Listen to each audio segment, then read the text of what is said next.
নাফল রোজা রাখতে চাই, যে কি না রোজাটা নেকির কাজ কিনা ভাই, রোজা রাখাটা নেকির কাজ। তারপরও আল্লাহ স্বামীকে কত বড় হক দিয়েছে যে বিনা জিজ্ঞাসা করাতে, বিনা পারমিশনে স্ত্রীর নাফল রোজা রাখতে পারে না। ফরজ রোজার লেগে কোনো দরকার নেই, কারণ ওটা আল্লাহর পক্ষ থেকে ফরজ, সব মানুষের লেগে, ওটাতে ওর হুকুম চলবে না। কিন্তু নাফল রোজা যদি স্ত্রী করতে চায় তাহলে স্বামীর এজাজত ছাড়া করতে পারে না। আল্লাহ এত বড় সম্মান করেছে, ওর মালিককেও জিজ্ঞেস করবে। কি বলছেন হাদিসে আল্লাহ পাকের নবী, শুনেন, লা ইয়াহিল্লু লিল মারাতে আনতা সুমা ওয়া জাওজুহা শাহিদুন ইল্লা বিইজনি। লা ইয়াহিল্লু লিল মারাতে, কোন মহিলার জন্য হালাল নয়, জায়েজ নয়, বৈধ নয়, আনতা সুমা, কি ও রোজা রাখবে। কোন রোজা? নাফল রোজা। ওয়া জাওজুহা শাহিদুন, আর তার স্বামী প্রেজেন্ট আছে, মজুদ আছে, বর্তমান আছে। ইল্লা বিইজনি, নবীজি বলছেন কিন্তু যদি তার স্বামী তাকে হুকুম দেয়, জিজ্ঞেস করবে, ও রমজানের আব্বা, আমি কালকে নাফল রোজা রাখতে চাইছি, বলো তো রাখবো কিনা।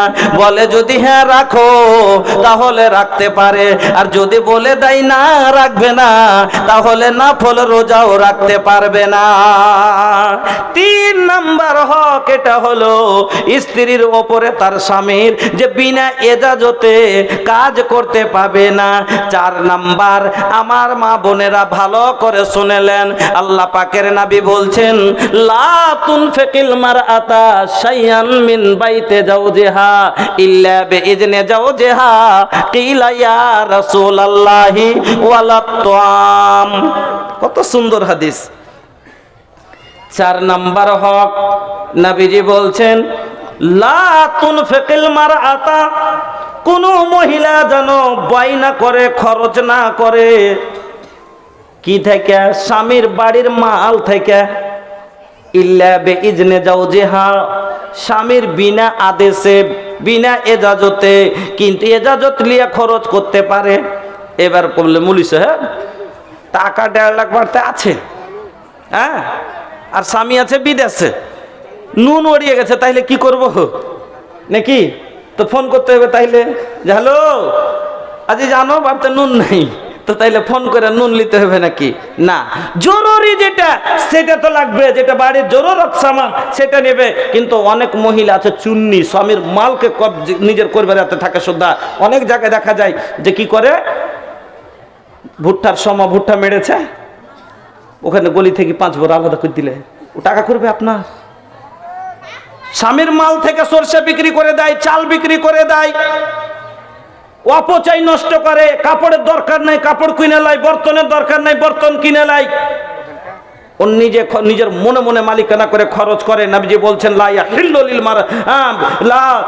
লা তুনফিকিল মারআতা শাইআন, কোন জিনিস যাতে স্বামীর বাড়ি থেকে খরচ করবে না, ইল্লা বিইজনি জাওজিহা, স্বামীর এজাজত ছাড়া ও মহিলা খরচ করতে পারে না। এবার চট করে এক লোক সওয়াল করে দিচ্ছে আল্লাহ রসুলকে, কি লা ইয়া রাসূলুল্লাহ, আল্লাহ রসুল, ওয়ালা তুআম, যদি কাউকে খাবার দেয়। কত সুন্দর প্রশ্ন, যে আল্লাহ রসুল যদি কাউকে খাবার দেয় তবে এটাও কি মাল গুনতি হবে? আল্লাহ রসুল বলছেন, যাকা আফজালু আমওয়ালিনা, খাবারটা তো হলো আমাদের উত্তম মাল। কথা কি বুঝলেন? যে যদি স্বামীর বিনা অনুমতি ছাড়া খালিতে ভাই এসার মুরগা জবাই করে দিয়ে পোলাও বানিয়ে নিজের মনে মনে 1000 খরচ করে দিলে, স্বামীকে না জিজ্ঞেস করে করতে পারে না, বলবেন তাহলে ফকির মিসকিনকে কি দিতে পারবে না? পারবে না। প্রশ্ন না থাকে মনে, দিতে পারবে। সহিহ বুখারীর হাদিস, হাদিসটা শুনেন। আম্মা আয়েশা বলছেন, আম্মা আয়েশা বলছেন, একদিন আমার বাড়িতে একজন মহিলা ভিক্ষার জন্য আসলো, সঙ্গে 2টি বাচ্চা মেয়ে সঙ্গে আছে। 2টা বাচ্চা মেয়ে সঙ্গে করে এক মহিলা ভিক্ষা করতে আসলো। আমার কাছে এসে বলছে, আম্মা আমরা অনাহারে আছি, যদি কিছু থাকে আমাদের দেন। আম্মা আয়েশা বলছেন, বাচ্চার মুখের দিকে দেখা যায় না, মুখ দুগালা শুকিয়ে শুকিয়ে ছোট হয়ে গেছে। ওই মহিলার পেট পিঠ সেটে গেছে, মনে হচ্ছে 2-3 দিন কিছু খাইনি। আমার কাছে বড় আশা করে এসেছে, 2 জাহানের বাদশার বাড়ি যাব, নবী মুহাম্মদুর রাসূলুল্লাহর বাড়ি যাব। রানীমা আয়েশা আমাদেরকে অনেক কিছু দিবে। ওগো মা, আজকে যদি সংসারে একটু কমই হয়ে যায়, আপনারা স্বামীকে ছোট বড় করে কথা শুনেন, কিন্তু শুনেলেন আপনার স্বামী তো আপনার জন্য আপ্রাণ চেষ্টা করে, পরিশ্রম করে আপনাকে সুখে রাখার জন্য। আমার নবীর কথা শুনেন, যে নবী যদি পাহাড়কে বলতো সোনা হয়ে যাও, তাহলে পাহাড় সোনা হয়ে যেত। কিন্তু সেই নবীর বাড়ির খবর শুনেন। আম্মা আয়েশা বলছেন, মা আয়েশা, রানীমা বলছেন, 2 জাহানের বাদশার ছোট স্ত্রী আম্মা আয়েশার ঘরে কিচ্ছু নাই। আম্মা আয়েশা বলছেন, ঘরের ভিতরে গেলাম, এখানে হাত দিচ্ছি, ওখানে হাত দিচ্ছি, কোনো জায়গায় কিছু নাই।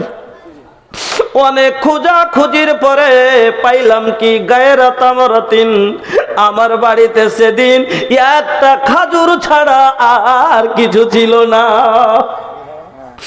ও মা, আম্মা আয়েশার বাড়িতে, মহারাজা নবী মুহাম্মদুর রাসূলুল্লাহর বাড়িতে মাত্র একটা খাজুর। তারপরও ফকিরকে ধমক দেয় নাই।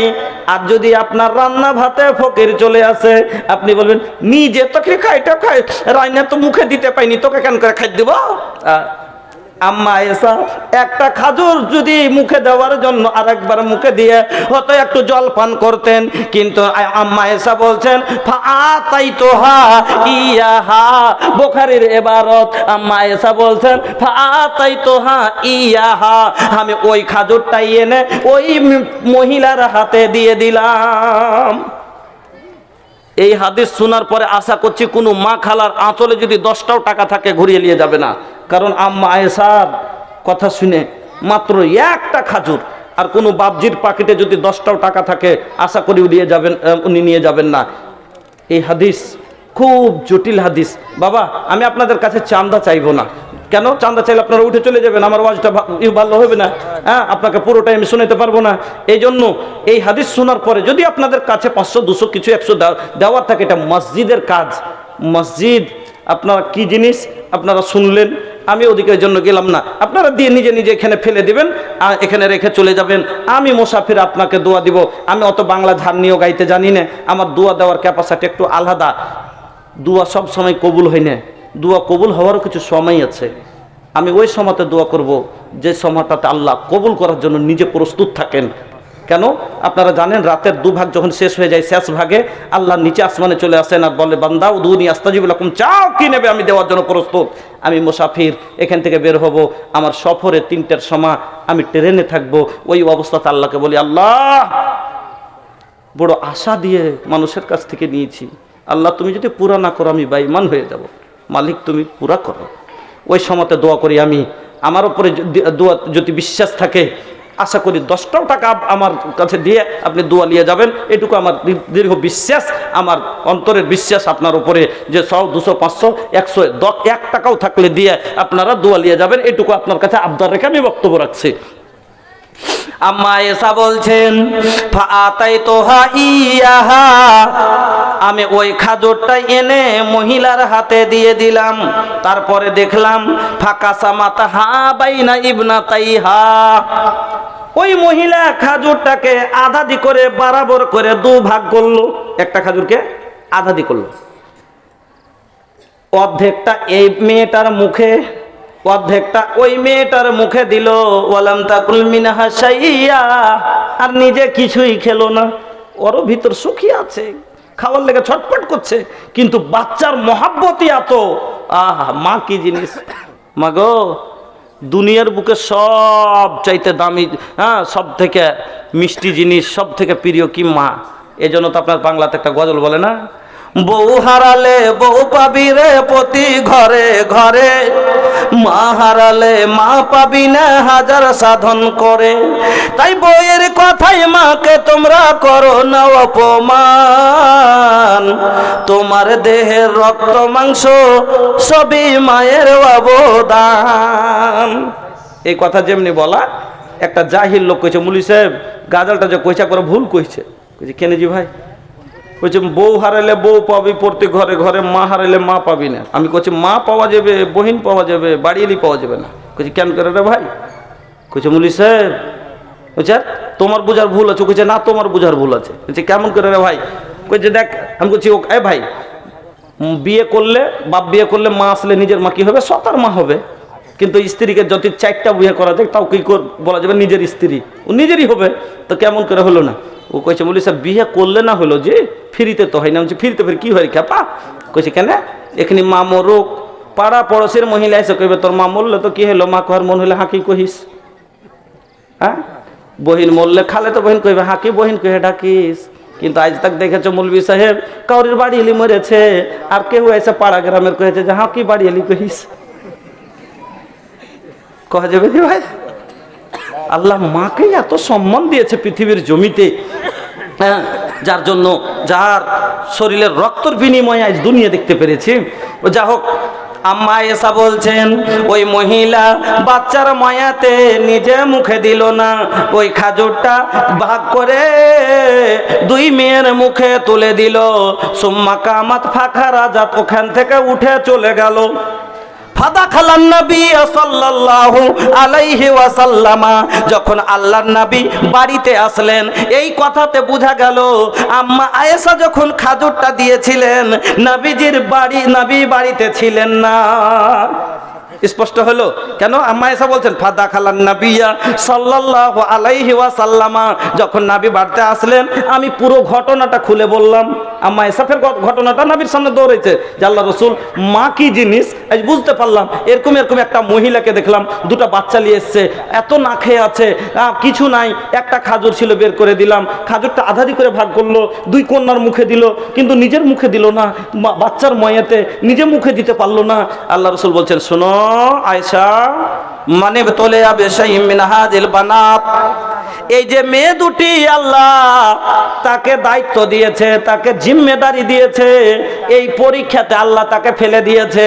এই মেয়ে দুটা মানুষ করা পরীক্ষার উপরে আছে, আর আল্লাহ ওকে পরীক্ষা করছে। নিজে না খাইয়া যে মেয়ে দুটাকে মানুষ করছে, বড় করছে, কিয়ামতের দিন এই মহিলা যদি জাহান্নামী হয়ে যায়, কুন্নালাহু সিতরাম মিনান নার, এই মেয়ে দুটা জাহান্নামের আগাদিকে পর্দা হয়ে যাবে। আমার মা বোনেরা, তাহলে এই হাদিসটা শোনার পরে কারোর যে একটা টাকাও এলো না, দেখতে পেলাম না, হ্যাঁ, কিছুই যে দেখতে পেলাম না, আপনাদের অন্তরে কথা লাগলো কি লাগলো না কিছু বুঝতেই পারলাম না। এখানে তো অনেক কথা আছে শোনাবার। भूलिया न हमरी बतिया के, भूलिया न हमरी बतिया के, रखिया ख्याल जी हरगिज ना छोड़िया तू पंजगाना नमज जी, भूलिया न हमरी बतिया के। नबी जी की बतिया हर दम याद रखिया तू, उस्वातुन हसन का दिल में रखिया जूस्ते जू, ऐसन अडियल देहलस हमके, ऐसन अडियल देहलस हमके, रखिया ख्याल जी हरगिज ना छोड़िया तू पंजगाना नमज जी, भूलिया न हमरी बतिया के। তো ভাইজান আপনারা সবাই দিয়ে শেষ করলেছেন নাকি? আমি চান্দা করব না, ওয়াজি করব, কিন্তু মৌলানা সাহেব একটা এরা সব চান্দা দিয়ে শেষ করে দিয়েছে। আমি একটু শুনেন না, একটা গাইবি মদত দেখতে চাচ্ছি। আল্লাহ একটা আছে, চাদর আছে কার কাছে? 2টা লোক দেন তো আমাকে সামনেখানে। আপনাদের কাছে একটা আমি চাদর পাঠাচ্ছি, চাদরটা যারা নিয়ে যাবেন আমার একটা কথা শুনেন। চাদরটা মেল করে নিয়ে যাবেন না, কষ্টে আল্লাহ বাবার নামে দিলাম। বাবার জন্য আপনি, আর মার জন্য কে দিবে? মার যে তিন হক বেশি, তিন ডাবল ধান দিয়েছে 50 কিলো ধান দিয়েছেন, মা বাবার জন্য দিলেন, তো শ্বশুর শাশুড়ির জমির ভাগ নেবেন না তাইলে? 500 টাকা দেন, ওদিকে তো হাত ভাগ নিতে হবে কিনা, এক হিসেবে শ্বশুর শাশুড়িরও পাওয়া যায়। আপনি যাওয়ার আগে একটা আমার কথা শুনে যান, চাদরটা কোনো সময় মেল করবেন না, চাদরটা সবসময় জমা থাকবে। প্রত্যেকটা লোকের আগা দিকে যাবেন, আপনারা যারা দিয়েছেন তাও, না দিয়েছেন তাও, পারলে 2 টাকা দিয়েন, না পারলে না দিয়েন, কিন্তু কাপড়ের মধ্যে থেকে হাতটা বের করবেন, চাদরের তল থেকে বা পকেট থেকে, মুখটাকে বন্ধ করে রাখবেন, আছে না আছে কেউ বুঝতে না পারে। আপনি নাও থাকে এমনি বিসমিল্লাহ বলে হাতটাকে খালি ভিতরে দিয়ে সিধে করে টেনে নিয়েন।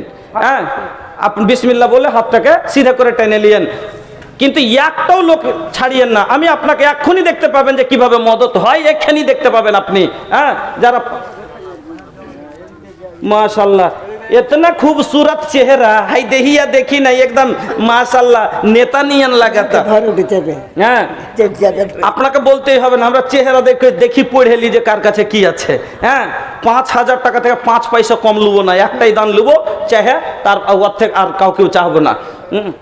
কয়েন ইনশাল্লাহ। মসজিদের কাজ করছেন, দেখেন সৌদি আজ যে এলাকাতে দেশে এত মসজিদ বনছে সৌদি থেকে, আল্লাহ রাসূল বলছেন, আচ্ছা রাসূল সত্য কিনা? রাসূল সত্য, রাসূলের ব্যাপারে নবী আল্লাহ গাওয়া দিচ্ছে যে আমার নবী সত্য, আর নবী বলছেন যারা মসজিদ বানাবে তারা জান্নাতে ঘর পাবে। এই জন্য সৌদির মানুষ ওখানে তো কেউ লিবে না, সবাই তো আল্লাহ টাকা দিয়েছে, এত এলাকা বেটা আলাদা মসজিদ দিচ্ছে, বেটি আলাদা মসজিদ দিচ্ছে, আর সব মসজিদে দেশে বনছে। আর আমরা কত কপাল খারাপ আমাদের যে নিজের গলির মসজিদ ওখানে বসে বসে বানিয়ে জান্নাত লিখছে, আর আপনি আর আমি কপাল পোড়া, আমাদের ভাগ্য কত খারাপ। 20 লাখ টাকা 30 লাখ টাকা দিয়ে একটা লোকে একাই বাড়ি বানিয়ে দিচ্ছি, আর 10 লাখ টাকা দিয়ে গোটাই সমাজের লোক মিলে একটা মসজিদ বানাতে পারি না। হাই কিসমত আমাদের।